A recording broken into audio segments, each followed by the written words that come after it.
Good morning, good afternoon, and good evening. We've got an international audience joining us today for today's webinar. My name's Andy Coy. I'm the CEO of the Strongwool Action Group. We're an organisation who have been put together to look at restoring the fortunes of the strongwool industry in New Zealand.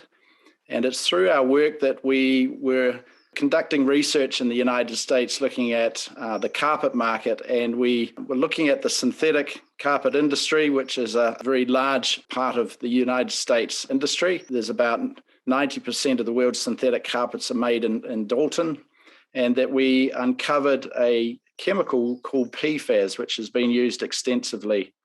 And we felt that in uncovering this chemical, that there was a lot more that we should learn about it. PFAS are a large group of manufactured compounds that have been used since the 1950s to make products that are resistant to heat, stains, grease, and water. And it's used in all sorts of industrial and consumer applications with more than 9,000 substances existing around the world. But they're toxic. They're toxic to humans, and they're a class of compounds that accumulate inside the human body, and they never break down. And never break down in the environment, giving them the moniker forever chemicals. Forever chemicals are now circulating in the blood of almost every human being and living creature on the planet. And there are very clear links between PFAS exposure and different types of cancer, birth defects, infertility, thyroid disease, decreased immunity, and decreased immune response to vaccines in children. This is a global issue.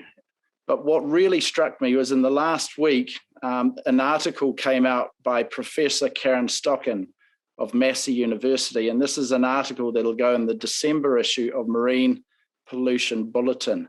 And it was about dolphins, which are so symbolic of the nature around New Zealand, our crystal clear waters. And these dolphins, they took samples from them. They had the same level of PFAS as dolphins off the coast of Japan, where they're manufacturing these chemicals. And what's even more concerning is dolphins act as a sentinel indicator species. So they're very reflective of what's happening within that food chain. And the risk that it places to apex predators, dolphins and humans are the same. We're at the end of the food chain. And the impact that can come about from bioaccumulation and biomagnification. There's a real lack of awareness, knowledge, and action here in New Zealand. So we decided that we should facilitate this webinar to reach out to all New Zealand companies, to our politicians, to our media, and raise awareness. We have a unique opportunity in New Zealand to take a position now to protect our environment, not just for this generation, but for centuries to come. These chemicals last forever. And if we don't take precautions now, we will live with the consequences for years to come. Today is one of those days that you will learn what you didn't know yesterday, and you will not be able to unlearn. This is a really important presentation. And so we've invited 4 remarkable speakers who are leaders in this space to open your eyes and understand the implications that these chemicals are having on impacting the lives of millions of people around the globe. We have Rob Bellot from Crescent Springs in Kentucky. He's the lawyer guy and the good guy. He's the guy to have on our team. Rob's got a fascinating story where he used to be defending the chemical companies, and he's now come to the other side, and he's working for all humanity. You've got a lot to answer for, Rob, and we look forward to your presentation. He's also acquired a moniker, the lawyer who became DuPont's worst nightmare, for his stance in exposing these chemicals and the diseases that they can cause. Rob's written a book called Exposure, which I recommend you read. But most recently, his story has been told through the movie Dark Waters, which featured Anne Hathaway and Mark Ruffalo. We look forward to your story, which I understand started on the land where you're looking at sick cows, and then consequently the litigation that you're pursuing now, going into billions of dollars. Following Rob will be Arlene Bloom from Berkeley, California, and she's our consumer advocate, looking for a cleaner, healthier world. And Arlene's work goes back to the 1970s. She's been a a champion of consumer welfare, and we all know the impact that she's had of removing fire retardants out of children's pajamas and then moving into flame retardants out of furniture. So we greatly acknowledge the work that you've done in the past, and now you're moving into PFAS. Arlene has established the Green Science Institute, which she will share more about, as a crusader for raising consumer awareness as to how they can make safer choices in the products that they purchase. And then Graham Peasley is our scientist, a professor in nuclear physics and chemistry, and he will give us the facts on the environment and the measuring and monitoring of these nasty chemicals and the products that they go into. And then our final speaker is bringing in a New Zealand touch with Kirstine Hulse, who's head of sustainability at Bremworth Carpets. This is a company that's really on the move. It's innovative and being very responsive to changing consumer demands. So we look forward to hearing what you can share with us from a local perspective, Kirstine. The horrible problem of forever chemicals can actually create an opportunity for New Zealand. Rather than importing more and more items with PFAS into New Zealand, we need to harness the natural, sustainable and biodegradable resources like strong wool to replace products treated with forever chemicals in the supply chain. Rob, hand it over to you. Thank you. Well, thank you so much, and thank you to everyone who was able to put this presentation and this meeting together this evening. I really can't thank you enough for inviting me. I'm really honored to be on this panel with such stellar folks in the world of PFAS and to help discuss why this worldwide contamination problem is something of concern everywhere, including in New Zealand. As you heard, I'm a lawyer. I started my legal career some 30 years ago, working for a law firm in Cincinnati, Ohio, the Taft Law Firm. And for the first 8 years or so of my career, I was helping primarily big chemical company, big corporate clients try to understand the whole world of regulated toxic hazardous chemicals, and spent the first 8 years or so of my career doing that. And one day in 1998, I get a call in my office from a gentleman who is telling me about cows dying on his property outside of Parkersburg, West Virginia. And that led to a complete eye-opening experience for me that has lasted over 22 years, into a world of unregulated chemicals that can be incredibly toxic, persistent, bioaccumulative, carcinogenic, yet go completely under the radar screen of regulatory authorities for decades. And as you heard, this particular class of chemicals that we're going to talk about, these PFAS chemicals, have managed to pervade virtually our entire planet, almost every living thing at this point over the last 70 years. Well, when this farmer called me and said he had cows that were dying, we thought this would be a rather straightforward thing. We'll be able to figure out what's happening. This is just an isolated issue with one piece of property in West Virginia, one family. And as we started to dig into what was happening there, we started realizing this was a much bigger problem. We began litigation against the company that was operating a major manufacturing site right near this farmer's property, the DuPont company, one of the world's largest chemical companies at the time. And what we started to find out was this company was disposing of a massive amount of a particular chemical in a landfill next to this farmer's property. And it was flowing out of the landfill in white foaming water. And these cows that were standing in the water and drinking this were developing tumors, blackened teeth, having stillborn calves, dropping dead. And it wasn't just the cows, it was the wildlife in the area, the deer, the fish, the birds. And we started to want to understand, what is this chemical? There's massive quantities of it going into this landfill. And it's something I had never heard of, despite my years of practicing in the area of regulated hazardous toxic chemicals. I saw references to something called PFOA, and DuPont referred to it as C8. And what I learned after digging into these internal documents was this was a completely man-made chemical invented by the 3M company right after World War II. And it was called C8 by DuPont because it had 8 carbons attached to fluorine. And I'm going to let Dr. Peasley and others, the scientists, actually explain why that's important. But for us lawyers, we were told that's incredibly important chemical structure because it made this chemical really strong. It made it very useful in a lot of industrial processes, but it also made it incredibly resistant to breaking down when it got out into the environment.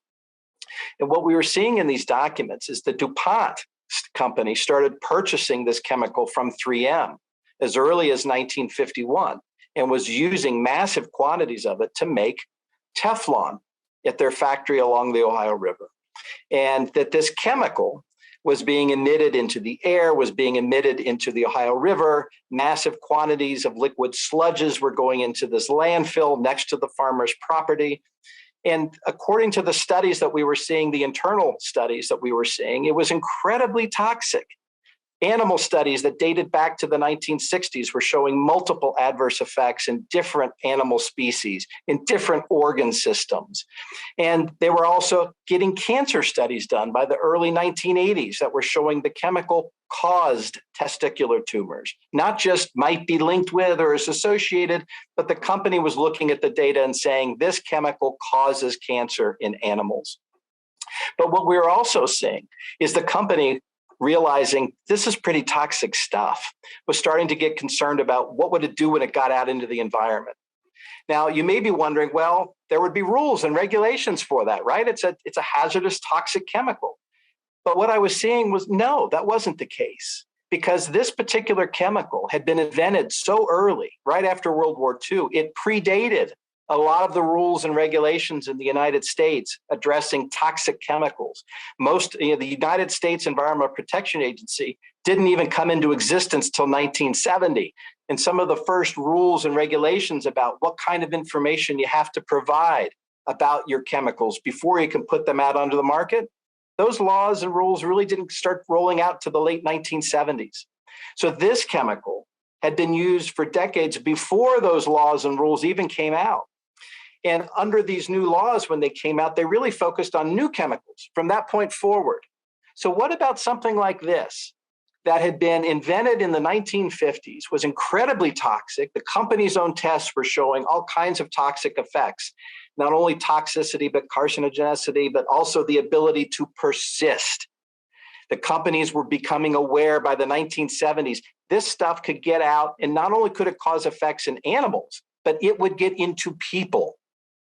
Data was rolling in by the late 1970s showing that this particular chemical could get into people and it would stay in them. It would build up over time.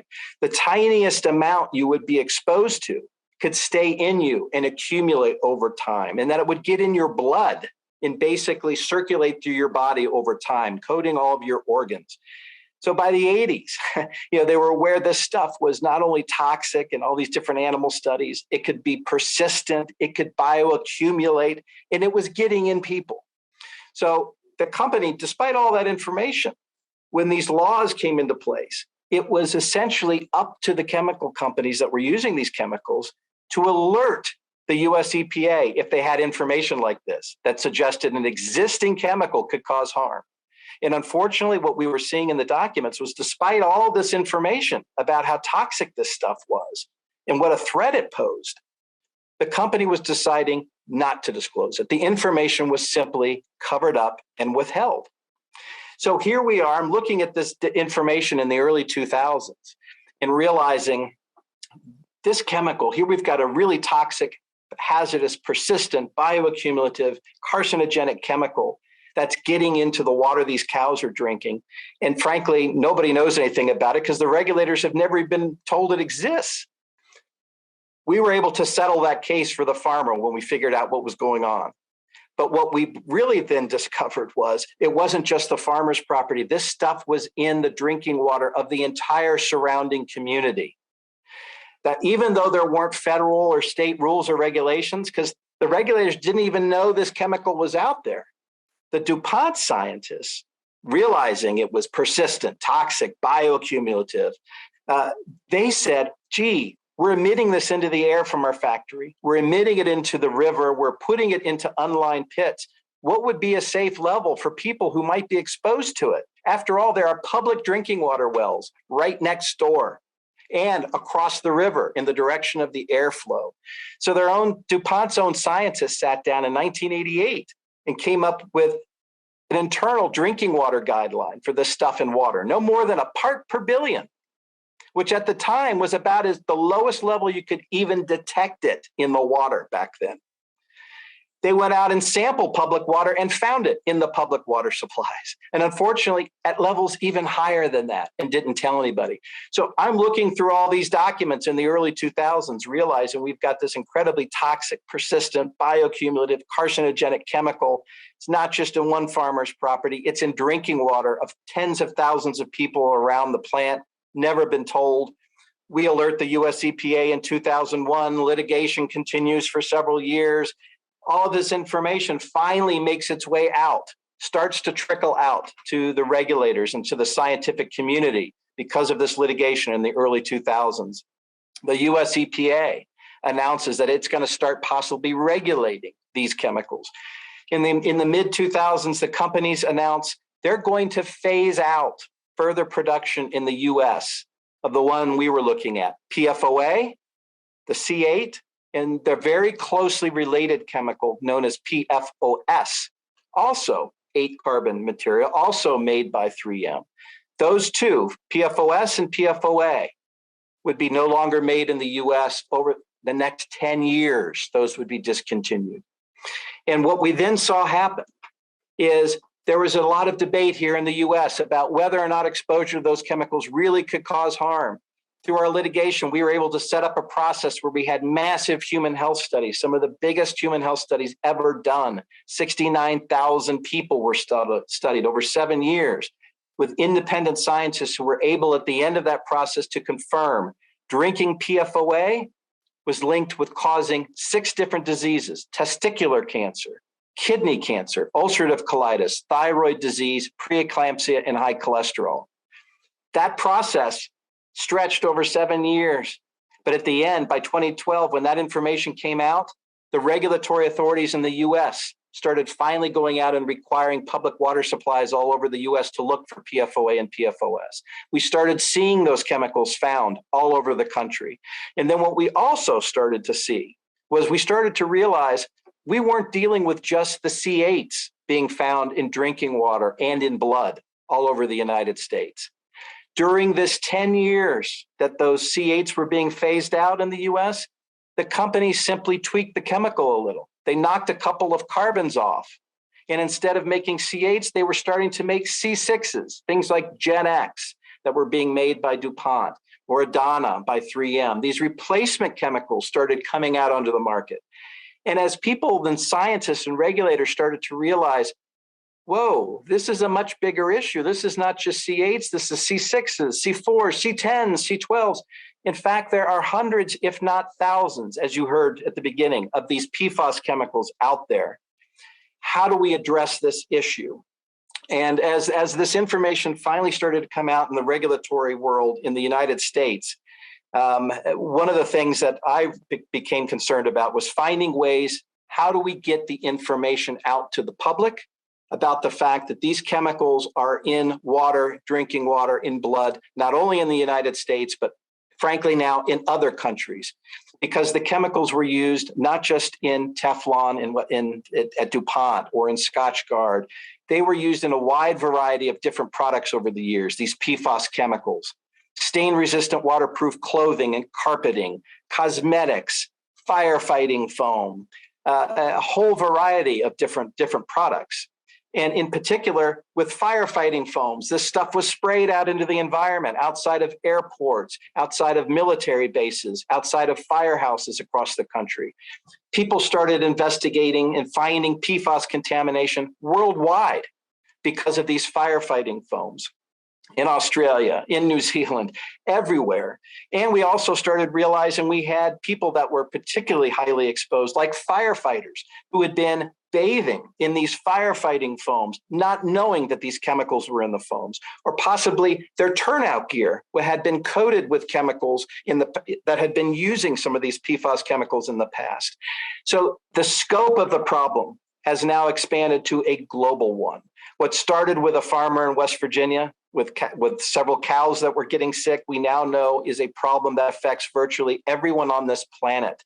There are products out there that contain these chemicals. And unfortunately, and I know Dr. Bloom will talk about this, and I'll stop talking because I'm going long, but I know that there's so many different products that have used these chemicals over the last 70 years. And it's almost impossible to really track it down. Because they weren't regulated, they're not on labels. They're not necessarily any warnings that they're there. So trying to figure out where these chemicals were used, in what products, is difficult. But there's a lot of activity underway now to try to educate people that the chemicals are there, they've been used, here's the kinds of products they've been used in, here are companies that are now moving away from these things so that we can try to minimize these exposures going forward.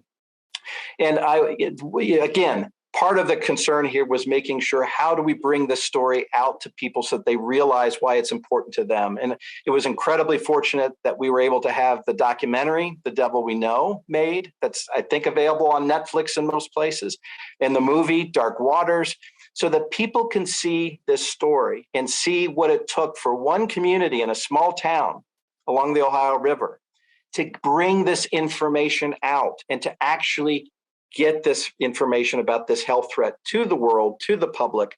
But because of that, I'm hoping people are inspired to know from that story, we can change this going forward. And things are happening. There are things that can be done. Companies are moving away from these chemicals. People are becoming aware of where those exposures are so that we can take steps to prevent further exposures and hopefully move away from these materials into something safer.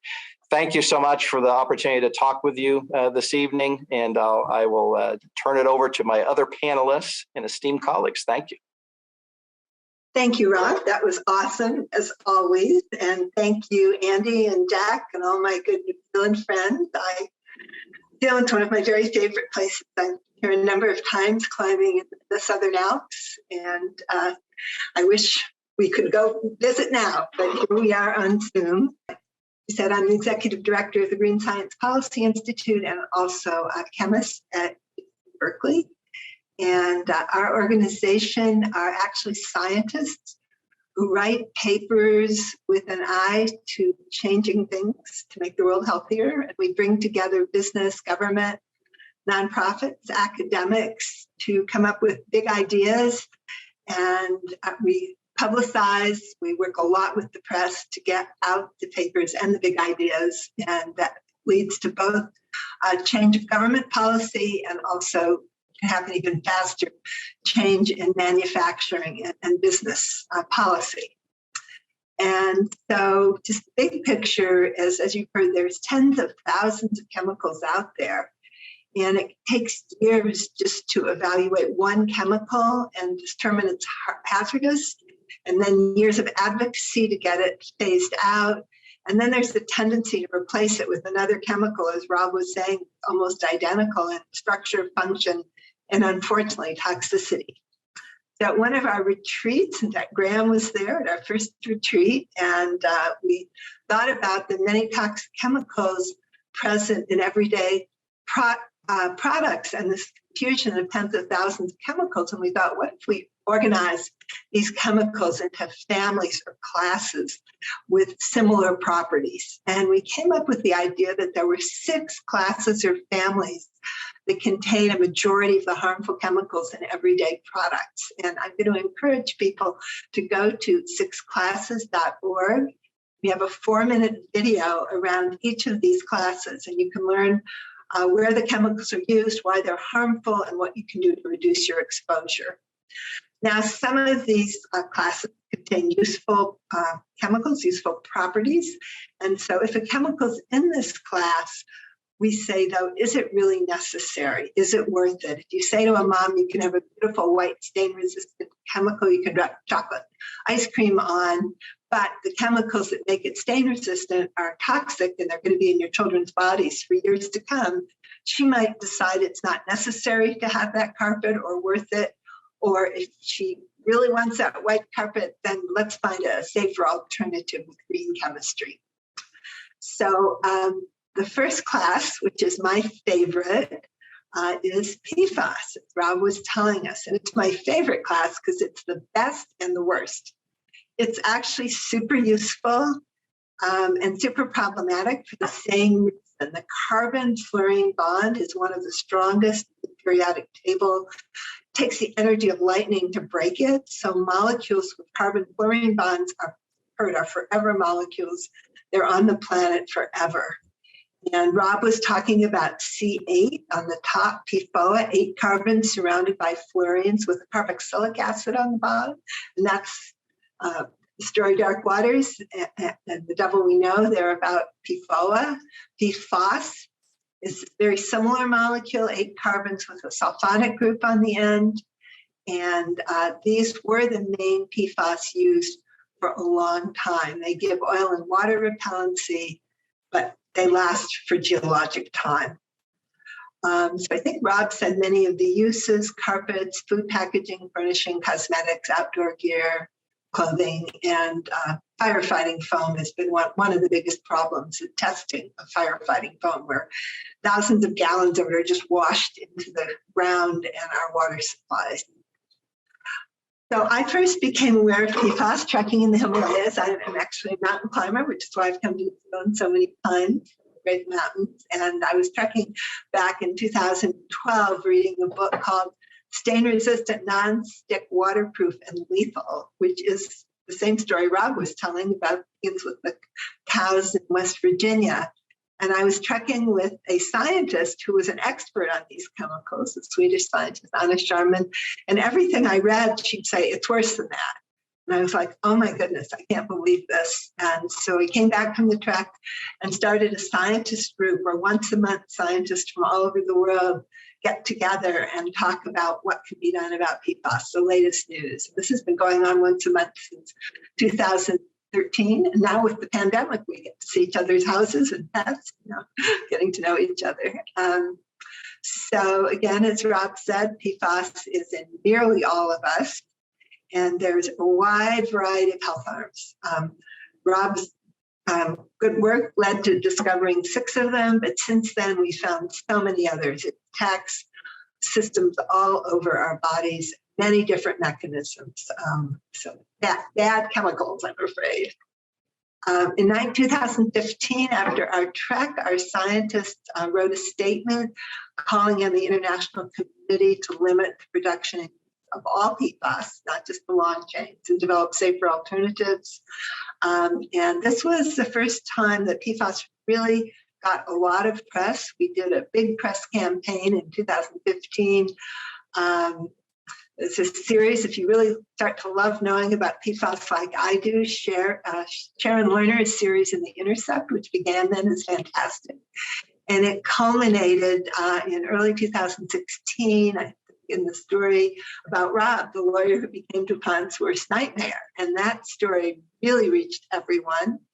And there was suddenly a knowledge of how many people's water was contaminated. Meanwhile, the movie Dark Waters, we recommended, and Rob's book Exposure. So our scientist group learned that a lot of drinking water around the country had what seemed like high levels of PFAS, but nobody quite knew what a high level was, what that meant. And so we mapped backwards from drinking water with PFAS and discovered that the sources were industrial production sites, military training areas, airports, and wastewater treatment plants. Not that they produced the PFAS, but they consolidated it upstream sources like chrome plating and manufacturing plants. And just at that point, Rob's article in the New York Times, there was a lot of pressure on the EPA to say, what is a healthy level? And they said a healthy level, or the health advisory level, is 70 nanograms per liter, 70 parts per trillion. And we calculated 6 million people's drinking water was above that level. And these communities became notified and quite unhappy to know they'd been drinking this water for a long time. So as Rob said, C8, 8 carbons surrounded by fluorines, the harm was known in the 60s. It took 50 years till 2015, where they were all phased out due to persistence, bioaccumulation, and toxicity. And the replacement were short chain C6. The properties would be similar, and they were similarly persistent, a little less bioaccumulative in humans, but they build up in plants. And we're increasingly finding that they're equally toxic, and they're smaller, so they move faster, there are more of them, they're harder to clean up. So this is what you call a regrettable substitute, and most manufacturing went from C8 to C6, not a good thing. But just to give you a couple examples around the US of the sort of problems caused by PFAS, in Southeast Pennsylvania, 3 military bases use a lot of foam, and the water system levels were more than 4,000 times the EPA health advisory level in these communities, and the community members were drinking this water, and you can see these kids playing in PFAS foam because nobody had been told that people shouldn't be exposed. Michigan, there were hush puppies, nice soft juice made in the 50s, treated with Scotchgard containing PFOS. The scrap was dumped in the fields, and houses were built, and the PFAS levels were more than 800 times the EPA levels. Lots of lawsuits. Wolverine was by the state of Michigan for contaminating the environment, paying nearly $70 million, and then they in turn sued 3M. So what do you do to clean up? Well, you can give people clean drinking water at a pretty high price. In North Carolina, where a Chemours plant really contaminated the Cape Fear River area, it's about $46 million to build a plant, nearly $3 million each year to operate it, just to filter out the C8. But if you have C6, shorter molecules, need to do reverse osmosis, which is even more expensive. And so just to conclude this part, I'll say that PFAS are obviously problematic, difficult, expensive to clean up if it's even possible. And, you know, we can give clean drinking water, but once they're out in the environment, in terms of wildlife, it's very hard to ever bring them back. So prevention is preferable, and I'll come back at the end with some nice optimistic stories in case you're feeling worried. And meanwhile, we will hear about the science from Graham. Thank you. Thank you, Arlene, and Rob and Andy for all the kind introductions. Like Arlene, I wish I were there. I grew up across the sea there a little bit in Australia and have visited New Zealand once, only the North Island, I'm afraid. So I'd love to come back and visit the South Island sometime. But what I do now is I measure PFAS, not entirely. I also do teaching and other types of research into flame retardants and lead and other such problems. But PFAS became an issue when I learned about it from Arlene about 8 years ago. And we have a technique by which we can measure it. But let me describe first a little bit about how you measure something that is so hard to measure. We have to get down to part per trillion levels. And for reference, if you go to a football field and ask how many blades of grass there are out there, there'll be a blade or two that would be PFAS and the other blades would not be. And trying to find that one blade of grass in a football field will give you a good idea of the type of problems of detecting this chemical at the parts per trillion levels, which are relevant for human exposure. And traditionally, what you'd use is a pile of equipment that we have sitting around the lab, a big fancy piece of equipment that would run measurements through EPA methods that are approved. They have exquisite sensitivity. The new ones can get down to part per trillion and even lower. They are long analyses. They take, a good graduate student can run about 12 samples a day if they're good. They miss all the volatiles. These are for liquid chromatography, so they don't have these chemicals like Gen-X is not well measured by this instrument. You actually need a different measurement to get the volatile organics. And you also need to know what you're looking for, because if you don't have a standard by which to look, this instrument won't tell you that it's there. It'll only tell you what it can learn in its library is already mapped. And that's an issue, because while you've heard Andy say 700s or 1,000, there are over 4,700 of these things that have CAS numbers. These are chemical abstract numbers. Those are identifiers that say somebody made this chemical in a factory somewhere, and gave it a number so that they could ship it with that number, so you'd know which chemical you'd purchased.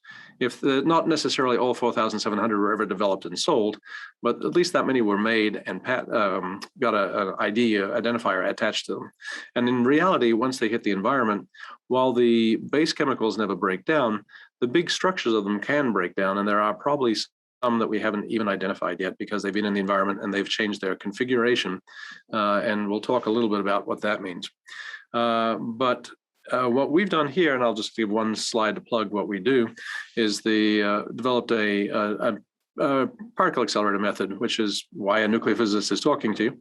And I don't get invited back very often because it's pretty doom and gloom. But we've developed a way to measure fluorine just by itself as a surrogate for PFAS, because as I just mentioned, and as Arlene and Rob both mentioned, these are man-made chemicals. They're all anthropogenic. So there's no natural organofluorine molecules running around, at least none of these large chain ones. And so if you identify them in products, they were put there and presumably for some purpose, especially if you can measure large quantities of them. So we get a very clear signature. You can see a copy of paper versus a popcorn bag right there.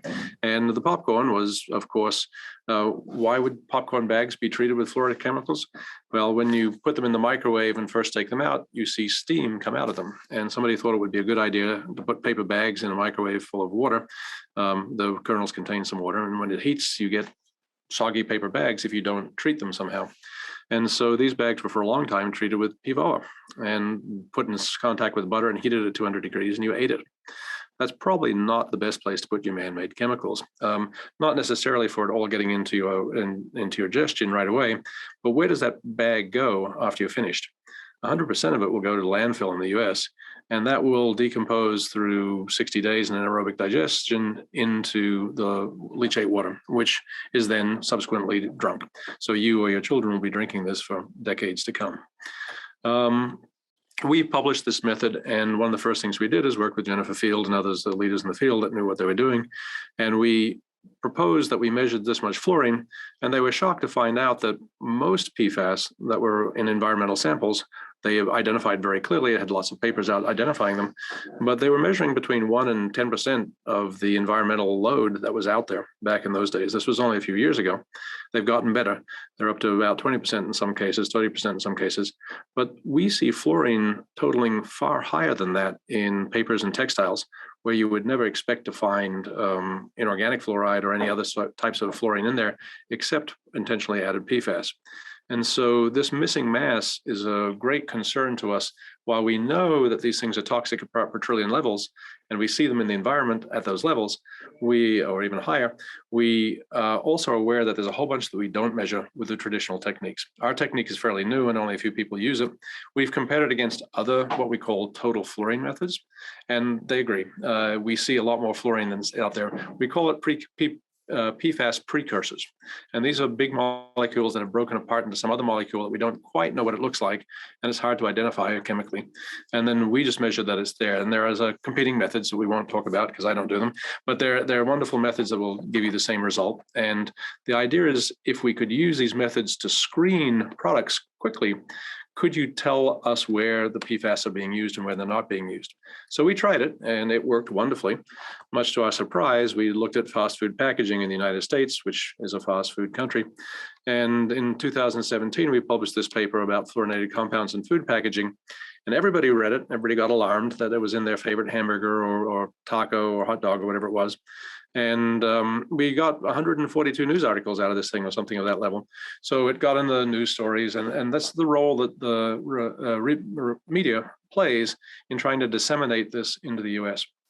And people were upset. They thought they were eating hamburgers laced with this. We got a satire in The Onion saying, "I'll never eat another wrapper again in my life," which is pretty spot on. You don't eat the wrappers, but all those wrappers go into the landfill in the US. And that means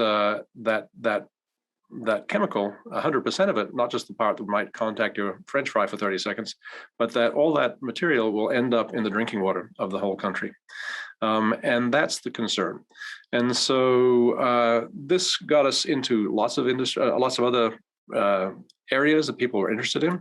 We got a very heartfelt letter from a firefighter, and this led to our study of turnout gear.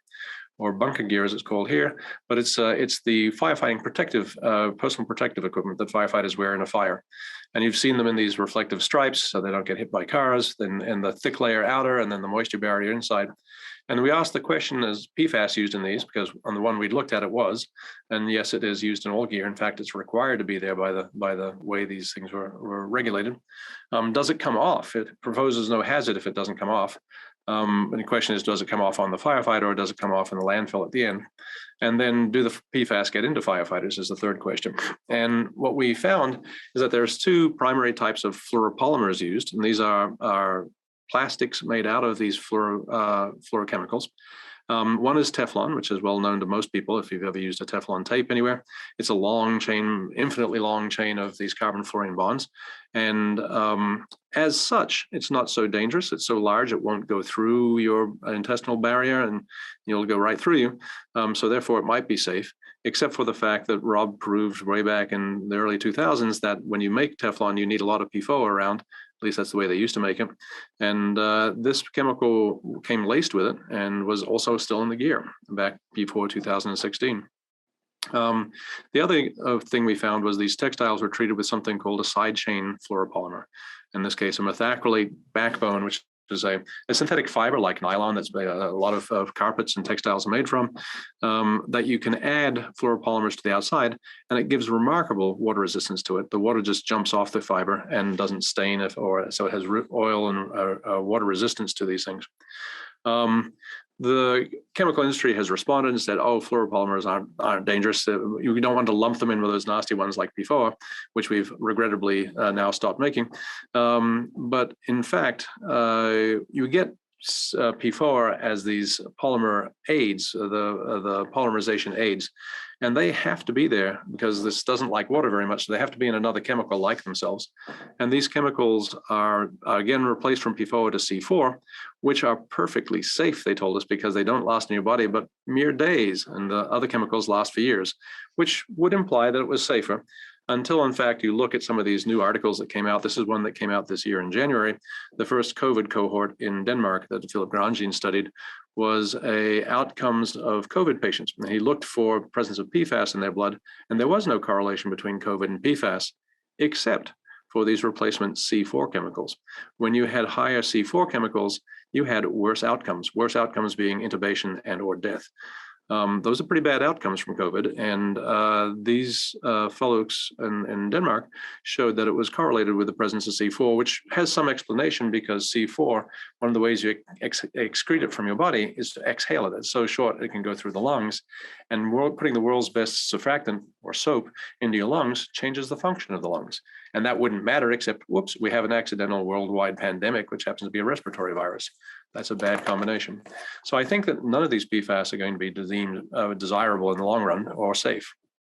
And there's the breakdown. Here's a chemical we haven't mentioned before, sulfonamide, a perfluorooctosulfonamide right here. It's a little bit larger and complicated. And in the environment or in humans, it will break down into PFOA.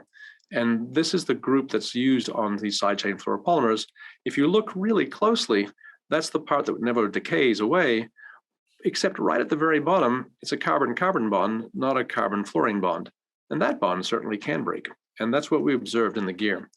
We found several evidences, 3 or 4 pieces of evidence that said that thermal layer was not treated with PFAS, yet it had some. How did it get there except rubbing against the other layers? New garments were compared to old garments, and the old garments had more. They were wearing off in the inside layer, but the outside layer had less because it was wearing off them. And when you wash the new garments, you could see PFAS in the wash water. And when we looked at dust samples collected in firehouses, they all contained PFAS, higher levels of PFOA, not the PFOS, which is in firefighting foam. So while PFAS are forever, these textiles we make with them are not. And that's the problem we had. And since we published that study, we published 2 studies less than a year apart on both the firefighter turnout gear and on the right, the fire station dust study. Luckily, the industry has responded, and not one, but all 4 American companies that make this gear have now offered non-fluorinated or are offering or soon to offer non-fluorinated alternatives, at least for the outer layer. So industry is changing slowly. After that, we've now published a paper on cosmetics, and you'll see Arlene's name up there as well. She's helped publicize this. This one has affected even more people than the firefighters because everybody seems to wear cosmetics or is concerned about them, at least pre-COVID. And there's been hundreds of news stories about this, basically because people didn't know what they were wearing. And there's no label on these things saying that your cosmetics have them, despite the labeling regulations, at least in the US. Now, Europe has more conservative or more strict labeling regulations, but we believe that some of these things we've looked at aren't even labeled in Europe. And I dread to say, even in New Zealand, you might be getting some of these imports. So I'll leave you there with an idea that we can look at anything and try to trace the fate and transport of these chemicals. To be really scientific and go down to which ones they are is actually not serving us any favors because each of them will have a different human health effect. And I leave my email up there. If anybody has questions, I'll be happy to answer if we don't do them at the end of the time here. I wanted to just give some optimistic prevention messages. You've already given some, so we wrote this paper and we heard that the fast food industry immediately read it and started looking for alternatives. And like McDonald's worldwide does not use any PFAS. And they said it started with our paper, the press, and then this letter from Senator Blumenthal to the CEOs of all the big companies right after our paper came out saying, why are you using those chemicals? And the letters were not answered, but the chemicals were removed. And indeed, government took action, starting with our paper. A number of states banned PFAS in food packaging, the country of Denmark, and our Congress saying no more PFAS in military meals ready to eat. So science plus communication leads to change. A favorite story is PFAS water shoes. I don't know if you have them in New Zealand, but they decided to get rid of all the 6 classes in their shoes. And when they looked at PFAS, they found PFAS in 101 places in their lines of shoes. And they looked again, and 70 places they weren't necessary. And where they weren't necessary, they stopped using them immediately. But then it did take years of work to find replacements for the other 31. And they did. And we checked a lot of water shoes recently. Graham did the measurements, so we did it together. And only Keen's had no PFAS. Several other brands thought they didn't have any, but unfortunately they did. I'm going to say something about carpet because I know that's really important. And that has been a really high source of PFAS, particularly for children who crawl in the carpet. The EPA report said it was the #1 source of children's exposure was crawling on the carpet, putting their hands in their mouths. And there were a number of papers showing that. And we worked with the carpet industry. Again, Graham participated, saying, because it all gone from C8 to C6. And we're like, no, that's not good enough. C6 is going to be just as bad. And the carpet industry from Dalton, Georgia, all make a commitment to stop using PFAS in American carpets and rugs by January of 2020. And I think they did because Home Depot and our big stores said they're not selling rugs and carpets containing PFAS. So that has been a success story. For those of you who really want to know more about PFAS, we have a website called PFAS Central that has news stories, scientific papers, events, jobs, everything PFAS. And the favorite page is our PFAS free page. So you can go to PFAS free and get lists of companies that don't have PFAS in their whole line or some of their lines, but there's certainly a room for more products like this from New Zealand. When you get your products ready, please share them with us. We do monthly newsletters about PFAS in the 6 classes. If anybody wants to learn more and sign up for a newsletter, you can, I think you get a chance if you go classes.org, and I'm happy to answer your questions. So in summary, we think science plus good communication to government and business can lead to a healthier future with that reduced use of PFAS. And for my transition slide, this was when I came to New Zealand with my daughter, who was 2, who really wanted to find a baby sheep out of the sheep season, but one was found on North Island. So, one of my very nice memories of New Zealand. Now I will pass this on. Thank you, Arlene. It's lovely to be here today. So just a little bit around my background. I'm a chemical materials engineer. I've worked across several different heavy manufacturing industries over the last 20 years. I'm part of Bremworth and leading sustainability and safety and people. We manufacture wool carpets and rugs with a strong focus on sustainability. So we've heard today from Rob about what the problem is, the extent of it, and where we've come from. And from Graham around measuring PFAS and the potential exposure, and from Arlene around what can be achieved by organisations and also the fabulous work that's going on around the world with many specialists and scientists to raise awareness of the issues. One of the key things for us here to acknowledge is that the problem is real, it's widespread, and there's things that we can do. There's clear science, and we do have reasons to be optimistic. New Zealand doesn't have PFAS manufacturers like the US, but it does have plenty of products where there's potential for them to be contained within. And we are a community, and like many others, we can be affected by these products too. Over the years, many industries have drifted into synthetic solutions, often moving away from natural alternatives that have been part of their history. These solutions may have been cheaper, they may be more convenient, or they may have just been a popular choice. But the choices, these have impacts beyond our homes and the end of product life. So what do we know and what can we do? And what if we could find natural alternatives or use green chemistry so that we don't have to rely on these chemicals like PFAS, where the properties from the chemicals, where we find these naturally present in materials that we choose? Well, the really good news is that there are alternatives, and one of these alternatives is wool. Wool is a forgotten fibre. It's a natural fibre with amazing versatility and potential. It's naturally stain resistant and doesn't need additives to achieve what consumers need. It's naturally flame retardant and doesn't need chemicals to achieve this either. We know it well here in New Zealand. It's been an integral part of our agricultural history.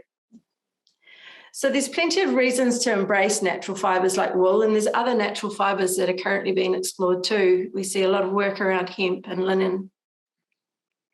So the materials that we choose and the chemicals that we use determine whether we can recycle products and whether we can create a circular economy, or whether the product will end up in a landfill. Approximately 148,000 tonnes of carpet currently go to landfill in New Zealand annually. This is because for some products there are no choices. But some products like wool don't actually need to go to landfill.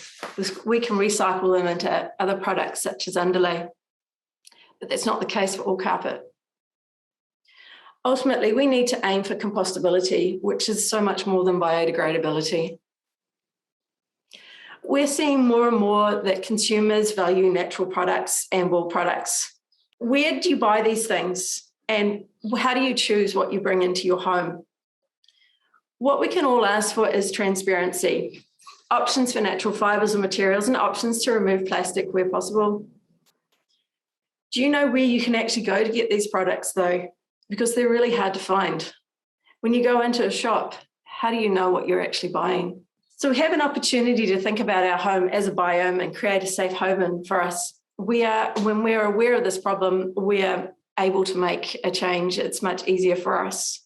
And we see more and more innovative projects coming through, being made from wool, from merino medical grade masks through to clothing and shoes and more traditional elements like carpets.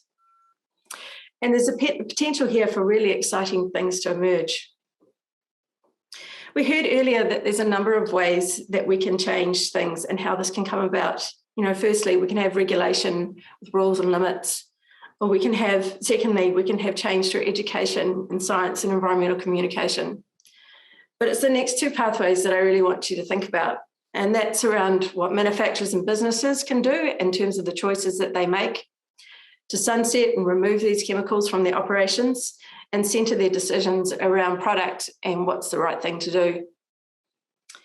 And consumers can also drive organisations with decisions that they make, especially when they know what to look for and when they have options to make good decisions. So many of you will know that in 2020, Bremworth announced that we were changing for good, with a focus on reducing our environmental impact and a move to carpet and rugs that were made from 100% New Zealand wool. Our heritage is built on exploration, and we know that wool is the best fibre for design and innovation and performance on the floor.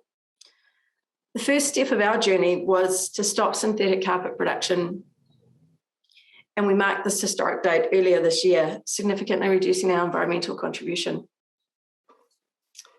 We know it's not always easy, but it's the right thing to do, and change can start with industry.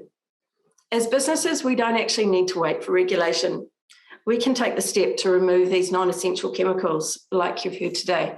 We know more now than we've ever known about the environmental equilibrium and the effects of disturbing this.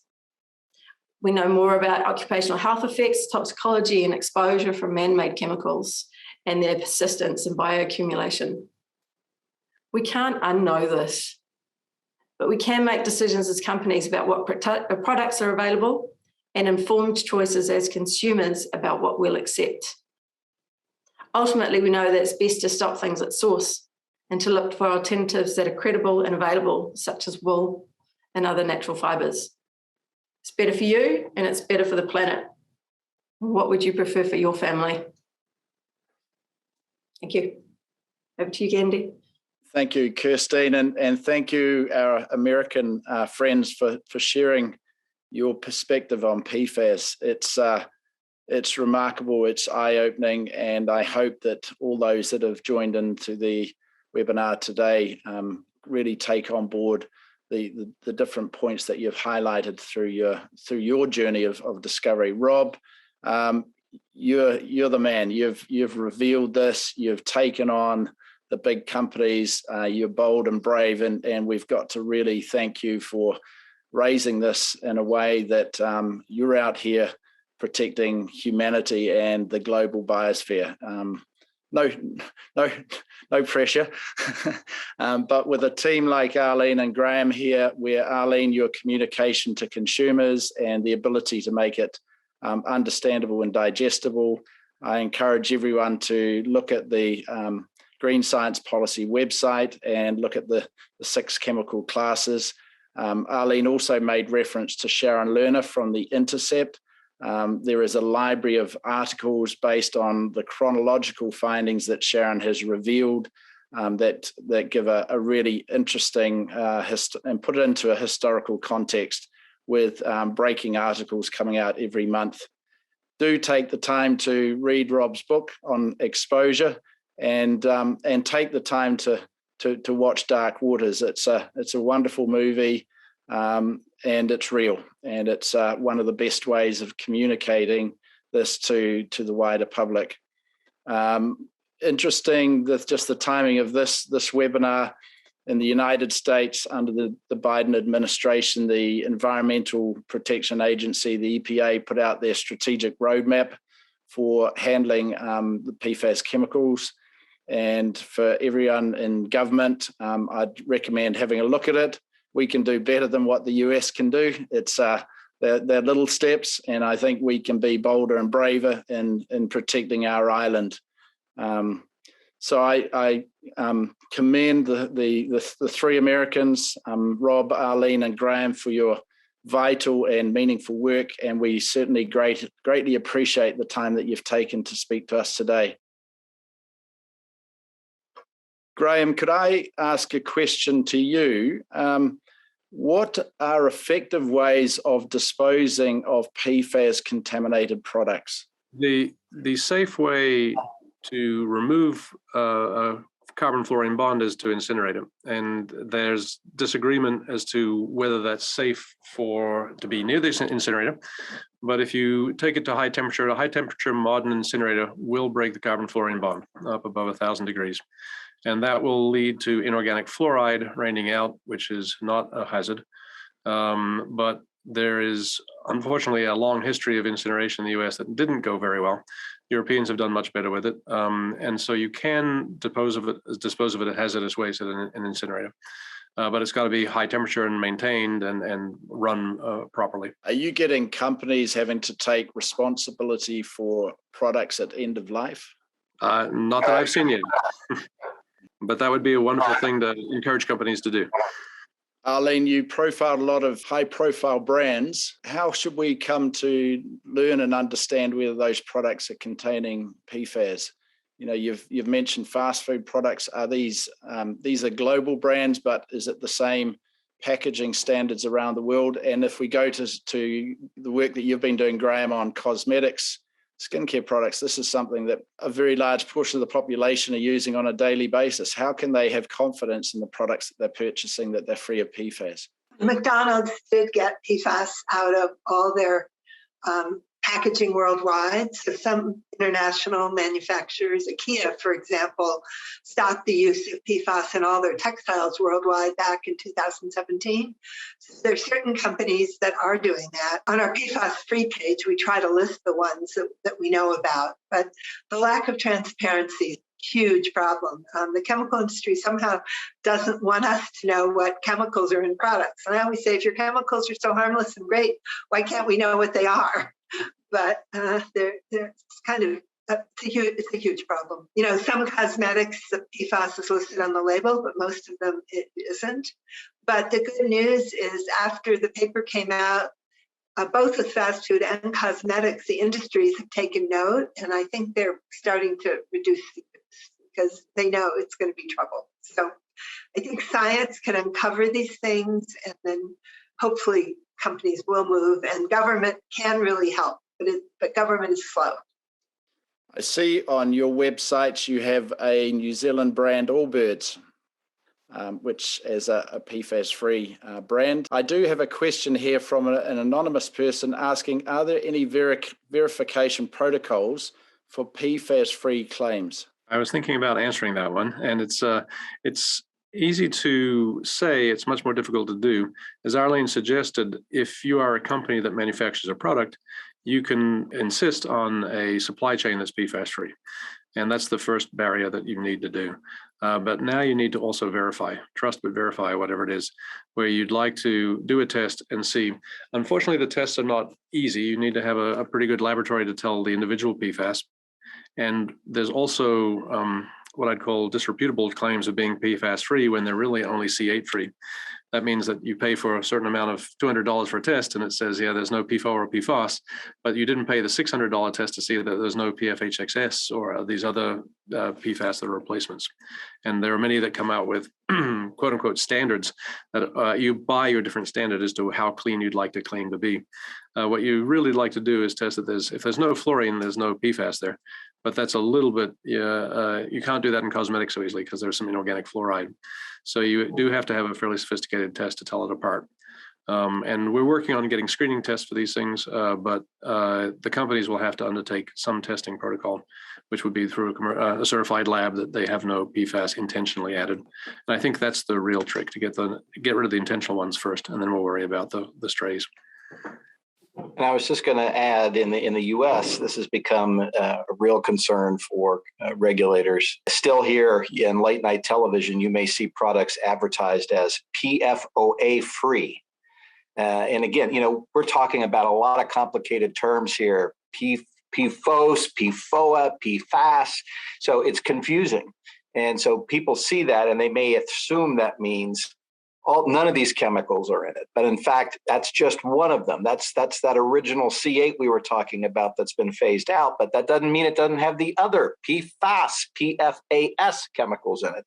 So there's been folks that are starting to really look at that. And in fact, I think there was a law recently passed, Arlene may know more about this, in California, to really try to crack down on that kind of labeling and that kind of advertising so that consumers can really know, is it just missing one of the PFAS, or is it completely free of this chemical? It's a great law. It says you can't advertise one chemical is missing, not in a product, if there's a similar one that's there, because when you see PFOA free, it usually means there's some other kinds, and you're not allowed to do that anymore in California. So I thought that was quite laudable in the past. So that's a good thing. Rob, I've got a legal question here for you. This is I think it might be from an American. In the US, where does the liability sit for the remediation of contaminated soil groundwater on private and public property? Is 3M or DuPont paying for cleanup? Could you give us some sort of indication of the scale of litigation that has happened to date, but what you anticipate in the future, recognizing that waterways throughout the country have been contaminated with these chemicals? You know, as I mentioned earlier, the litigation really began 22 years ago in one small case out in West Virginia. But unfortunately, there's now litigation that's very widespread all across the country, hundreds, if not thousands of cases pending. And unfortunately, it's a lot of that litigation is focused against the PFAS manufacturers, companies like 3M or DuPont, trying to get them to accept responsibility for the damage caused by these chemicals. And part of the problem is this stuff is still not regulated on the federal level for as far as drinking water standards. You know, I think I sent my letter to the US EPA asking them to start that process. That was March 6th of 2001.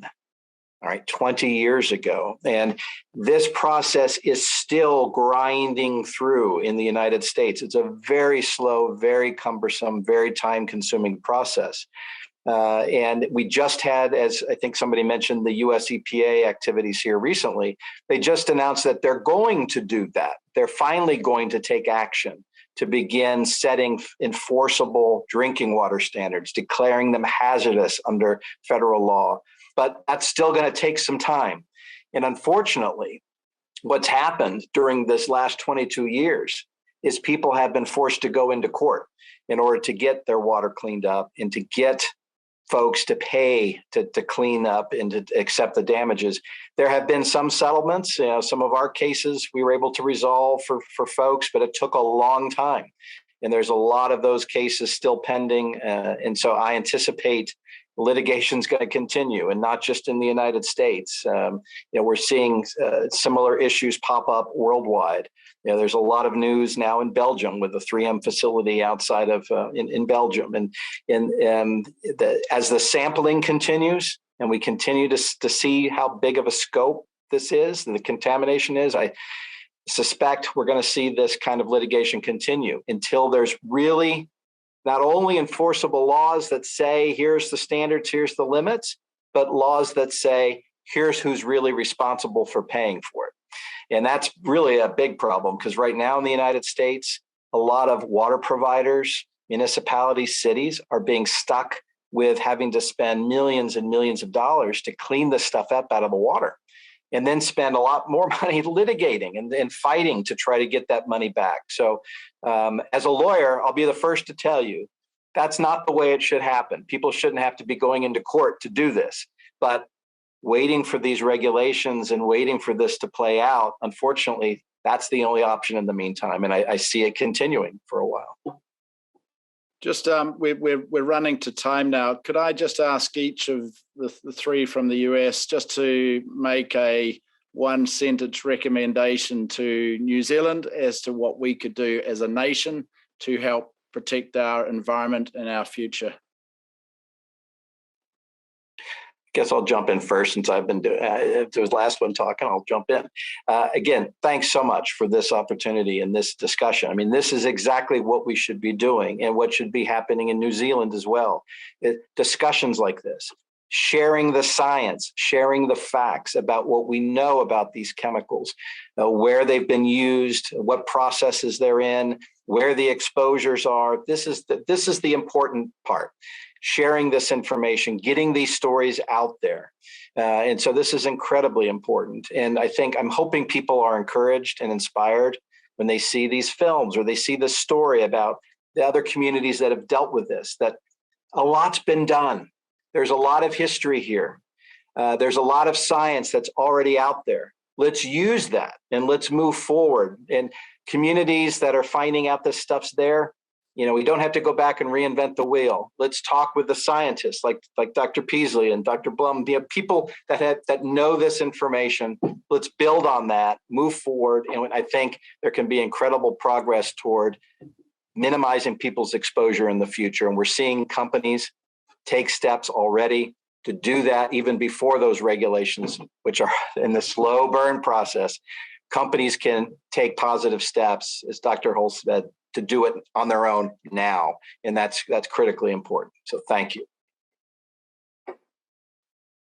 I will thank you also and say, I hope with all these warnings, New Zealand can just turn off the tap, because that's what you have to do. You have to stop putting PFAS in products, because once they're out in the world, you can't capture them and bring them back. Very expensive just to give people clean drinking water, and the contamination goes on and on. So when people say, what about my Gore-Tex jacket or my Teflon frying pan? I'm like, don't buy another one. It's the manufacturing that's such a problem. And so New Zealand has a chance, starting with actually government purchasing. Purchasing is very powerful. We're working with the American military that they shouldn't purchase things with PFAS. If you could get your government to stop purchasing things with PFAS, that sends a really strong message. And even though government is slow, it does send a strong message. When government starts considering it, business likes to be ahead of that. So I think hopefully the word would get out. So thank you again. No, thank you also. I'll just append to all that quickly before Dr. Holst comes in with something else. But I think that Arlene has hit on a point. You're an island economy, and you have a very natural protection against PFAS. If you don't order it from elsewhere, it won't get there. And I think that you could do something not only to control the restriction of it coming in, but you could also find out where it's being used and list companies. There's no registry of companies in the US. It's too large to consider. In New Zealand, it should be possible to list all the companies that have vowed to be PFAS free. And you've got Bremworth, the copper company there, that's going to go and try and remove them. There you go. I mean, you have companies that will start that, and it's a tenable task to try and list all the companies and try to keep the chemical out. You've got some already. I know there's some military bases there that already got some PFAS restrictions, but the government will change and that will go away. And then if you stop buying it and on using products that use it, you can vote with your market voice, and that's a very powerful change agent. It will reduce the flow in for future generations. We may be stuck with it, but hopefully future generations won't have it there in New Zealand. That would be the hope. Good luck. Just to add a little bit from my side, I think the important thing for organisations is to start, is not to put it off and wait for more science or anything from that side. We have an ability to stop this at source. And so if we actually start the journey, that's the most important thing. There'll be a lot of people on this webinar today who will be introduced to PFAS, forever chemicals, for the first time today. And the fact that our dolphins living in what we perceive as pristine waters have a problem is a real wake-up call. Thank you.